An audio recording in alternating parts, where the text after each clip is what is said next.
Greetings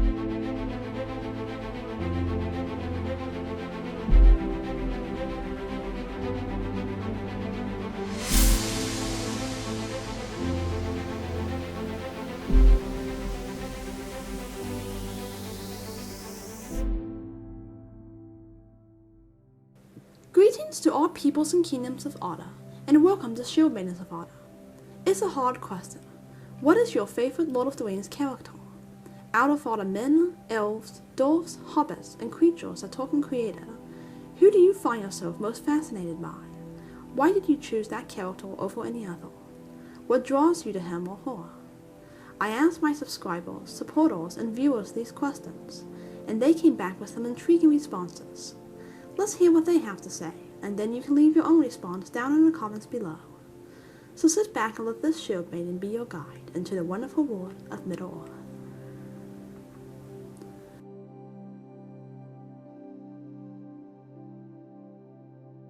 Boromir is my favorite character.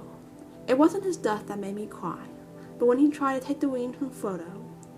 44 years after first reading The Lord of the Rings, I can still remember the sadness I felt when that happened.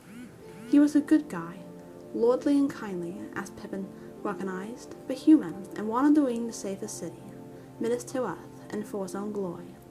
When he fell, he came to his senses and later fought to save Merry and Pippin, so died well, as Gandalf said.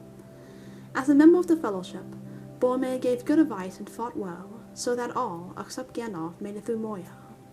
Aragorn, Legolas, and Gimli made the right decision to honor Boromir with his funeral boat, sent down Rauros and Anduin to the sea.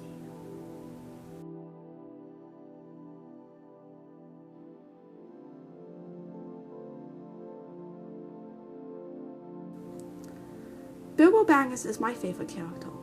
Not only is he my favorite Lord of the Rings character, he's my favorite protagonist of all time. Bilbo, unlike most characters, actually chose to go on an adventure. He felt deep inside him the desire to see far-off places and dark caverns, and to see a world that was greater than anything he knew in his quiet, comfortable home. He leaves behind the homely Baggins side and follows his Tookish side. And when he finally steps outside the Shire, the first ever hobbit to go on a true adventure, he doesn't know what he's doing. In fact, for a lot of the story, Gandalf and the dwarves have to carry him through. It's only when he's on his own in Gollum's cave does he finally manage to hold his own. And then, when he's considering killing Gollum, he makes the seemingly insignificant decision to have mercy on this meaningless being and spare his life. Which ends up being, in my view, the most important decision in all of fiction. No matter how far he went on his adventure, he never let pride or greed get the better of him.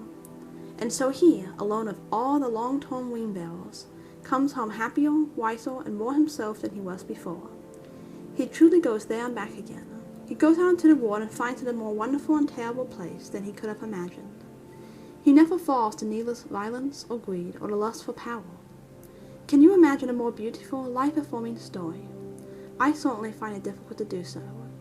In these modern, enlightened times, when empowerment is seen as the highest good, and where equality seems to mean everyone is equally encouraged to use violence and brute strength to get their way, and where heroes have to be broken and deconstructed, I think we are the furthest away from this kind of story than we have ever been, and we need Bilbo more than ever to remind us all of what we have lost, or to quote Bilbo from An Unexpected Journey. I miss my books, and my armchair, my garden. See, that's where I belong. That's home. And that's why I came back, because you don't have one. A home. It was taken from you. But I will help you take it back if I can.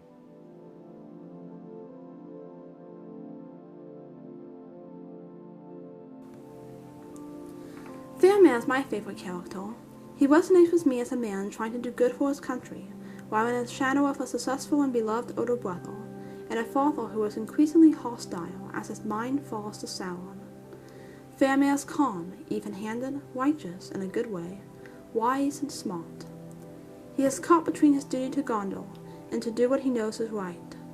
The most telling moment for me is when, after learning what Frodo carries, he does not take it and instead says something to the effect of, Even if this thing were lying by the side of the road, I will not take it. This is in stark opposition to his father and brother.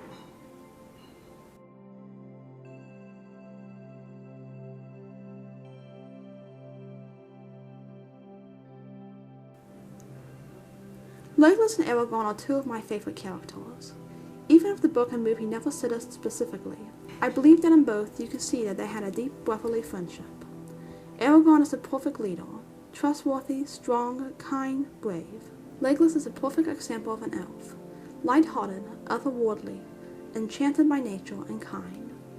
I feel a connection to Legolas because I love nature, love the idea of being an elf, a wood elf in particular, and admire his skills in archery, which I try rather unsuccessfully to imitate. I feel a connection to Aragorn too, especially in the sense that his and Legolas's friendship reminds me of the sisterly friendship that my older sister and I share, and one of her favorite characters is Aragorn. Thank you, show maidens, for the chance to share.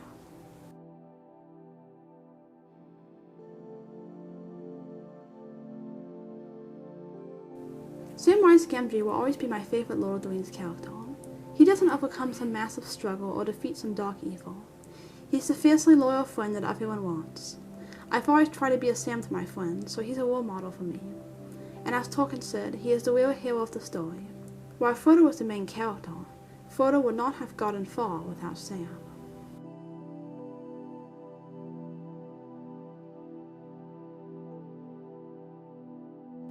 It has changed over the years.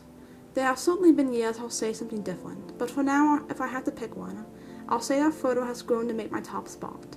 Carrying the ring to Mount Doom is no easy task. It's like a backpack that just gets heavier and heavier the closer you get there, so much that bearing this particular feat was, in my humble opinion, a testimony to his character. On top of that, he tames and has pity for Smeagol and Gollum. I imagine it would be really hard for me to do that, even if I wasn't carrying the One Ring. So what if he whines, hesitates initially, but ends up being the chosen one, or doesn't voluntarily give up the ring like Bilbo or Sam, or even claims it as his own at Mount Doom? The point was that no one would have anyway.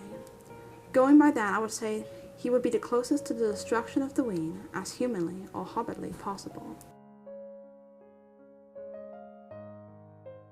So what is my favorite character? As others have said about themselves, it has changed over the years. When I first got interested in the world of Tolkien, I fell for Frodo. The sweet innocence, the unimaginable trials that he faced. Who could not love this character? And I still love Frodo. But if I had to pick one character, then it would be Aragorn. In a world that needs men, real men who are willing to risk everything for what truly matters, for those they love, Aragorn is a beacon of light. I grew to love his quiet, gentle nature, a nature that could turn a gaze of comfort and healing upon the troubled in heart, and a nature that could wield a sword and rouse an entire army of men to his side in a last battle for freedom and truth. There are other characters, such as Éowyn, Frodo, Tuatha, Eärendil, who will always be close to my heart as well, but no one will ever hold the place that Aragorn does. In the words of Legolas, for all those who come to know him come to love him after their own fashion, for the love of the Lord of the White Tree. Thank you for joining with me today through the Word of Honor, and thank you to all those who participated in this video. Please like this video, subscribe to Show Minutes, and join us again so we can explore more of Middle-earth together. Namaste.